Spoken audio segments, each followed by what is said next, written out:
The Kansas City Chiefs, fresh off another Super Bowl title, are hungry for more. But staying on top in the NFL is never easy. Free agency brings opportunity and risk. This offseason, the Chiefs had to make tough decisions. Who stays, who goes, and who can help build a path to back-to-back championships. With a mix of veteran signings and rookie additions, Chiefs GM Brett Veach is clearly focused on creating a deep and balanced roster around MVP Patrick Mahomes. But did these moves make them stronger? Let's dive into each position group and assign some honest grades. The Chiefs made an underrated but crucial move in free agency, signing veteran center Ben Jones, a proven leader and reliable protector. With Creed Humphrey returning, this creates one of the smartest and most experienced center combinations in the league. Add to that the drafting of Joey Porter Jr. Joey Porter Jr. is a cornerback. If you meant a tackle, maybe someone like Kingsley Suamataia or Amarius Mims. Regardless, the Chiefs are investing in the trenches. Mahomes needs time in the pocket, and this group looks ready to deliver. But questions remain about depth if injuries pile up.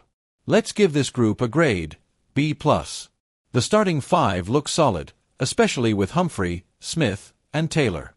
Ben Jones brings leadership, and the rookie tackle adds fresh legs. But with Super Bowl expectations, the line must stay healthy. One or two injuries could test Kansas City's depth fast. If the new additions gel, Mahomes could have one of his cleanest seasons yet. The offensive line won't be flashy, but they could be the silent MVPs of 2025. The wide receiver room looks very different without Juju Smith-Schuster. But the Chiefs are banking on Kadarius Toney stepping into a bigger role, if he can stay healthy. They also drafted Rashee Rice, a talented wideout with strong hands and good field awareness. Add in Sky Moore and Marquez Valdes-Scantling, and Mahomes still has weapons. The real question: chemistry. Mahomes is great, but timing matters. Can this new group click quickly enough? This position group gets a B. Why not higher? Because of uncertainty. Toney has elite speed but health concerns. Rashee Rice is promising, but untested in big moments. Without Juju's consistent third-down presence, Mahomes will need to trust new faces. This could be a breakout group, or a mid-season headache. The good news is Mahomes can make any WR look good, but the margin for error is thinner in 2025. Defense wins championships, and the Chiefs know it. Signing Carlos Dunlap, a veteran edge rusher, is a big move.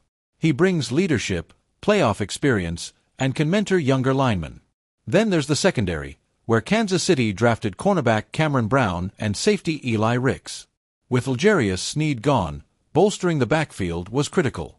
These picks may not grab headlines, but they fill real gaps. Depth, flexibility, and toughness are the themes here. This unit earns an A-. Why so high? Because of the value.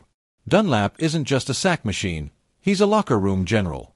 Brown and Ricks both bring upside and speed. Spagnuolo loves using versatile DBs, and now he has more tools to work with. Combined with Chris Jones, Nick Bolton, and Trent McDuffie, this defense is quietly becoming elite. If everyone stays healthy, the Chiefs could shut down even the AFC's best offenses. Now that we've broken it down by position, what's the overall impression? The Chiefs didn't make a splash like some teams, but they made smart, championship-level moves. Every signing and draft pick filled a real need. They stayed under the cap, avoided drama, and kept their core intact. That's how dynasties stay dynasties. It's not flashy, but it's efficient. Let's be honest, it's too early to declare a winner. But if free agency is a chess game, the Chiefs played like grandmasters. Grade: A- overall. They didn't panic. They didn't overpay. They kept the team balanced and focused on long-term success. That's exactly what you want when you're building around the best quarterback in football. They might not win the off-season headlines, but they're winning where it matters. Every off-season, rookies bring hope and uncertainty.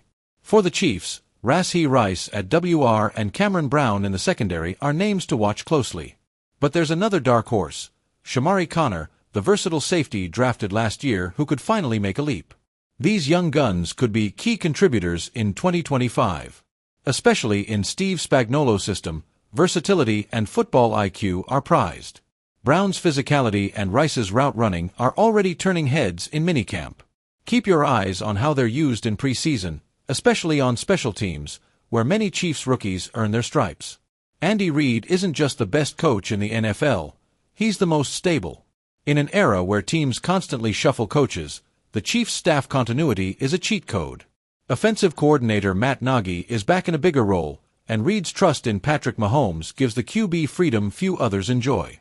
Defensive coordinator Steve Spagnuolo continues to build a fast, physical unit year after year.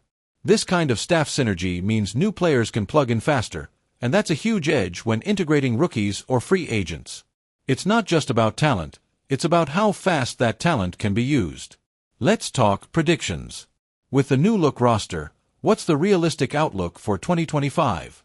The AFC is stacked with threats: Burrow's Bengals, Allen's Bills, the rising Texans, but the Chiefs have the edge in experience. Schedule-wise, they'll face tough matchups early, but that could be a blessing. A 12-5 or 13-4 record feels within reach if the O-line holds up and Mahomes finds rhythm with new receivers. Expect a playoff push, possibly another number 1 seed. Key stretch: Weeks 10-14. That's where the chemistry must click.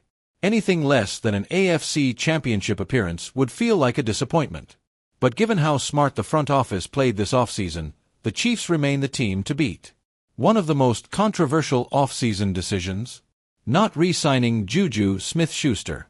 He was Mahomes' third-down safety valve in 2022 and a clutch performer in big moments. So why let him go? Sources suggest it came down to money and injury risk. The Chiefs chose to spend elsewhere, particularly in the trenches and secondary.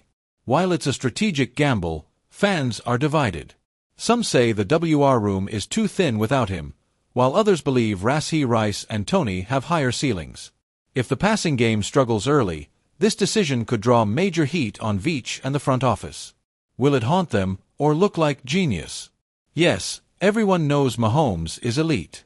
But what sets him apart in free agency discussions is his team-first contract structure. His deal is designed to give the front office flexibility, something most elite QBs don't do. Mahomes' willingness to restructure has helped Kansas City retain talent and stay under the cap year after year. That's the kind of leadership that doesn't show up on stat sheets. It's part of why the Chiefs can afford to play chess when others play checkers. In a league obsessed with quarterback money, Mahomes is the silent MVP of the front office. We often talk about players and coaches, but what about Chiefs Kingdom? Arrowhead Stadium remains one of the most intimidating environments in football. The fanbase creates a playoff-like energy even in Week 3. Free agents and rookies alike talk about how playing at Arrowhead is different. And in close games, especially in December and January, this home field advantage can turn the tide. It's no surprise the Chiefs have such a strong home record. As the team retools, one thing stays constant: the roar of the crowd. Never underestimate what that can do for momentum or intimidation. One of the most impressive things this offseason? The Chiefs' salary cap management. Even with Mahomes' megadeal and stars like Chris Jones demanding top dollar, GM Brett Veach found a way to keep the team competitive. Through smart contract structuring, backloading deals, and short-term veteran signings, the Chiefs avoided cap hell, a fate many Super Bowl teams fall into. While teams like the Rams or Saints struggle to stay afloat financially, Kansas City's front office plays the long game. This offseason proved that you don't have to spend recklessly to remain elite, you just have to spend smart. The Chiefs' 2025 roster will be tested on depth more than ever. Injuries are inevitable. Last year, young players like Jalen Watson and Isaiah Pacheco stepped up big.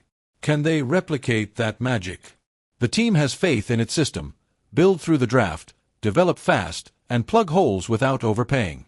But with a tougher schedule and rising AFC contenders, the margin for error is thin. Keep an eye on backup offensive linemen, depth safeties, and second-string WRs. This season will be the ultimate test of Kansas City's ability to develop contributors quickly. And it might make or break their repeat hopes. What do you think, Chiefs Kingdom? Did Brett Veach make the right calls?